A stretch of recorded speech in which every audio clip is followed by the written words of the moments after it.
மே தின விழாவை அனைத்து நாடுகளிலும் கொண்டாடப்பட்டு வருகிறது. இதைத் தொடர்ந்து நமது பொதுச் செயலாளர் தோழர் வெங்கடேசன் அவர்கள் நமது அலுவலகத்தில் இங்கு பாண்டிச்சேரி அலுவலகத்தில் இந்த 139வது மே தின விழாவை கொண்டாட இருக்கிறோம். ஸோ இதன் அடிப்படையில் நமது சங்க கொடியை நமது அதிகாரிகளின் செயலாளர் தமிழ்ச்செல்வனை இந்த கொடியை ஏற்றி வைக்க முடியும். இந்த நிகழ்வொட்டி இருந்த 26 பேர் உயிர் 2 நிமிடம் சைலண்டாக இருக்கும்படி கேட்டுக்கொள்கிறேன். 2 minutes silence of Bhagam.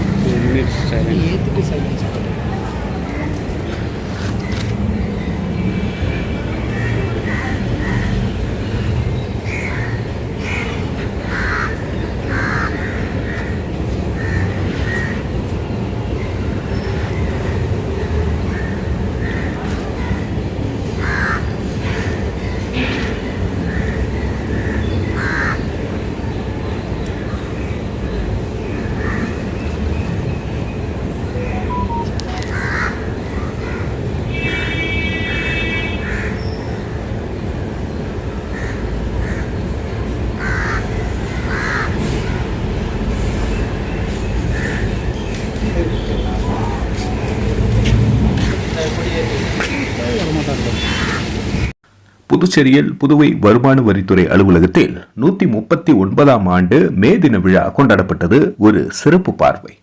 Puduvai Deivanayagam பிள்ளை தோட்டம் முத்தியால்பேட்டையில் உள்ள வருமான வரித்துறை அலுவலகத்தில் இன்று மே 1, 2025 காலை 9 மணி அளவில் வருமான வரித்துறை ஊழியர்கள் முன்னிலையில் கொடியேற்றி 139வது ஆண்டு மே தின விழா கொண்டாடப்பட்டது. மே தின விழா உலகெங்கும் கொண்டாடப்பட்டு வருவதால் இந்த மே தின விழா அனைத்து வருமான வரித்துறை அலுவலகங்களிலும் கொண்டாடப்பட்டது. அதன் அடிப்படையில் புதுச்சேரி வருமான வரித்துறை அலுவலகத்தில் அகில இந்திய தலைவர், தமிழ்நாடு புதுச்சேரி வருமான வரித்துறை ஊழியர் சம்மேளன பொதுச் செயலாளருமான தோழர் MS வெங்கடேசன் அவர்களின் சுற்றறிக்கைப்படி புதுவை தெய்வநாயகம் பிள்ளை தோட்டம் முத்தியால்பேட்டையில் உள்ள வருமான வரித்துறை அலுவலகத்தில் மே தினம் கொண்டாடப்பட்டது. புதுவை வருமான வரித்துறை ஊழியர் சம்மேளனத்தின் மண்டல செயலாளர் தோழர் T. கோவிந்தன் வரவேற்புரையாற்றினார். புதுவை வருமான வரித்துறை அதிகாரிகள் சங்க செயலாளர் தோழர் தமிழ்ச்செல்வன் சங்கத்தின் கொடியை ஏற்றி வைத்து உரையாற்றினார். புதுவை வருமான வரித்துறை ஊழியர் சம்மேளனத்தின் தலைவர் தோழர் K. அரவிந்தநாதன் உரையாற்றினார். இந்த நிகழ்ச்சியில் புதுவை வருமான வரித்துறை அலுவலக அதிகாரிகள் மற்றும் ஊழியர்கள் திரளாக கலந்து கொண்டு விழாவினை சிறப்பித்தனர். இவ்விழாவின் இறுதியில் புதுவை வருமான வரித்துறை ஊழியர் சங்க பொருளாளர் தோழர் சதீஷ்குமார் அனைவருக்கும் நன்றி கூறினார். இவ்விழாவில் பல்வேறு கோரிக்கைகளை வலியுறுத்தி கோஷங்கள் எழுப்பப்பட்டன. நன்றி. மக்கள் மொழி செய்திகளுக்காக சரவணன், புதுச்சேரி. நம்ம தொழிலாளர்கள் இந்த தொழிலாளர்களை எதிர்கொண்டார்கள். நம்மளோட முன்னோர்கள் இந்த தொழிற்சங்கத்துக்காக போராடி உயிர் நிறுத்துவதற்காக தான் இந்த போராட்டத்தை நடத்துகிறோம்.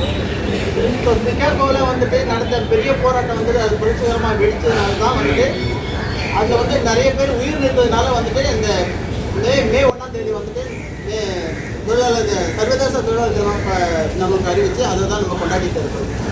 ஸோ ஆகவே வந்துட்டு நம்ம இன்னமும் வந்துட்டு நம்ம போராட்டம் நிறைய சந்திக்க வேண்டியது இருக்குது. இந்த மாதத்துலேயே பார்த்தீங்கன்னா வந்துட்டு நம்மளுக்கு ஏகே கமிஷனாக ஒரு போராட்டம் நடத்துறதுக்காக நம்மளோட ஜனசபைக்கு வந்துட்டு கேம்பின் ஒன்று நடத்துகிறாரு. ஸோ அப்போ அந்த நேரத்தில் வந்துட்டு ஜனசபைக்கு வரதாகவும் இருக்கிறாரு. ஸோ நம்மளுக்கு அந்த ஸ்டேட்டை பற்றிலாம் இன்னும் போராட்டம் எப்படி நடக்குன்றதை பற்றி அவர் டீட்டெயிலாக சொல்லுவார். ஸோ நம்ம நேரம் எடுத்துட்டு வேணாம்னு சொல்லிட்டு சுருக்கமாக முடிச்சுருக்கோம் இந்த நிகழ்ச்சி. இது பக்கத்தில் சார்